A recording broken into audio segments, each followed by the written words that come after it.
There's one that you guys are missing. There's 5, yeah. So there's 4 of the smaller turtles. They're called red-eared sliders. And then there's one really big one underneath his rock. That is one, and he is our common snapping turtle. Now, red-eared sliders are going to be native to Central and South America, but they are an invasive species. Does anyone know what I say when an animal is an invasive species? What is an invasive species? Tell me. Yeah. Sorry, say that again? Gotta be loud, I gotta hear you. There's not any in the world. An invasive species or an endangered species? So an invasive species is actually the opposite of an endangered species. There's too many of them in the world. So red-eared sliders are actually invasive on every single continent except for Antarctica because they cannot live in Antarctica. So they are extremely invasive species. All of our red-eared sliders are private donations to us, or say if you're in the wall, you won't believe it. Our biggest slider is over there with it. He was actually found in the toy pond here in the mall at KC's Market. In like 2003, somebody told us, they're like, hey, we have a turtle. We did like count our turtle.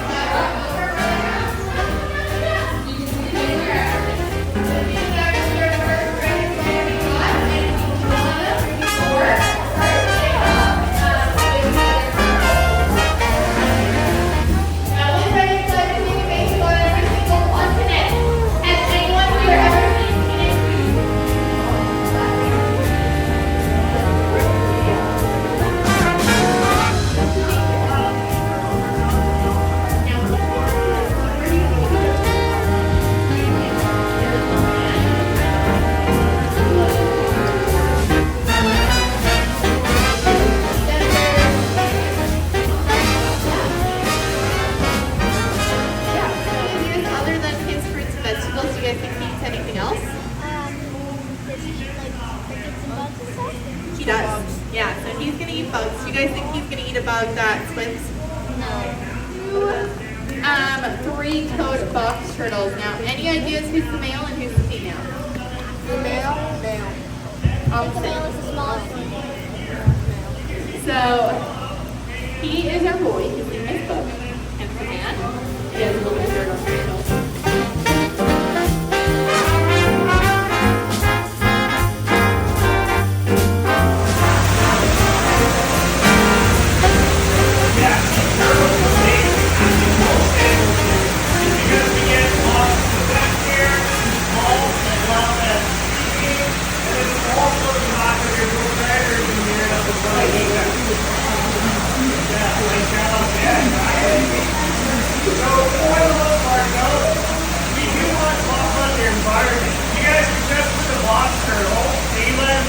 There was no water involved there. A lot of their adaptations allow them to live in a specific environment. And for sea turtles, they got flippers that allow them to swim really fast. And they're actually majority of the time out in the ocean.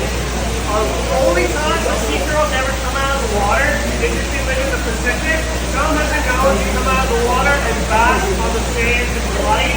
But in the Atlantic Ocean, usually only the females will do that. And that's to lay eggs in the sand. But they also have another incredible adaptation. Hi, Tiffany. Now, everybody's Turn your head. The turtles are here. Hey, get ready to throw. On 3. Get ready to throw. 1, and make sure to throw it really far away from the gutter. Okay? 1, 2, 3. Oh, that's a shark. You missed. Alright, you might notice the seagulls they actually shoot the salt water out of their nose. That's another adaptation because they cannot drink salt water. It's way too dehydrating, and actually they get the majority of the water they need from the foods that they consume. Another thing is that these guys have to be out in the ocean majority of their lives, and that means they gotta take the naps out of the ocean too. Sea turtles, girls, beetles, die from the fly down into the water, and they have a special way of doing it.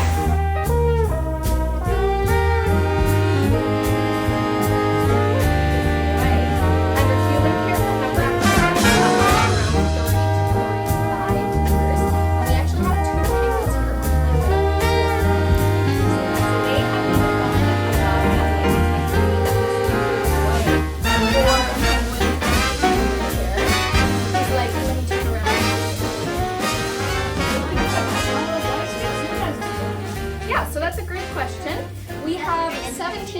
American penguins in total, and they all look very, very similar. So if I were to bring my other penguin out, you guys are gonna see some differences between them, but at the end of the day, if you're looking into our exhibit, which you guys should have done earlier, it can be kind of difficult to tell them apart because they're all black and white. They look like this pretty much.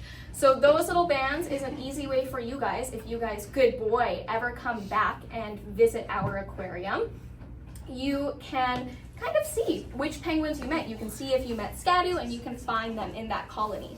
And it also helps for any new veterinary staff that we have as well, because we have veterinary staff on site every single day, but sometimes they don't really work with the penguins as often as we might. So it helps them out, makes it a little bit easier for them to just do quick checkups on the birds if they need to.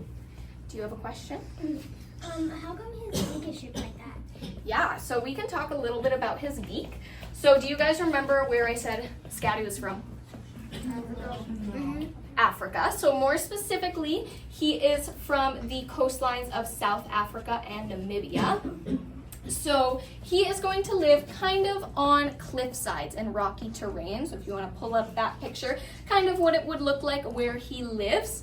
Now, what have you guys been seeing me feeding this guy? Fish. Good boy. You're right. He is going to get fish, and he is very excited for it. Good boy. So he eats fish. Now, when he goes to get his fish, is he going to have to go in the water? Yeah, he's going to have to go fishing in the water. So when he's living up on rocks like this, that's where he's going to build his nest. But when he has to go fishing, he's going to have to climb all the way down. So that's actually why Scadu's beak looks kind of rough. Now that is because... to climb? Yeah, so he's a really good climber, and that's why I said they can actually even jump off of this tabletop if they want. And usually I say they can jump off of about the top of this whiteboard without hurting themselves. But just like humans, penguins whiff sometimes too. So sometimes penguins aren't going to make the best jump, and they might hit themselves on something. Now, unfortunately for Scadu, the first thing he's probably going to hit is going to be that giant schnoz he's got right there. So his beak is made out of something called keratin. So it's the same stuff as other bird beaks, and it's the same stuff as our fingernails or our hair. So do we have to trim our fingernails and our hair? Good boy, you're right, we do. This way. There you go. So Scadu's beak is also going to be constantly growing, just like our fingernails and our hair. So that's why it grows a little bit differently, but it's actually made to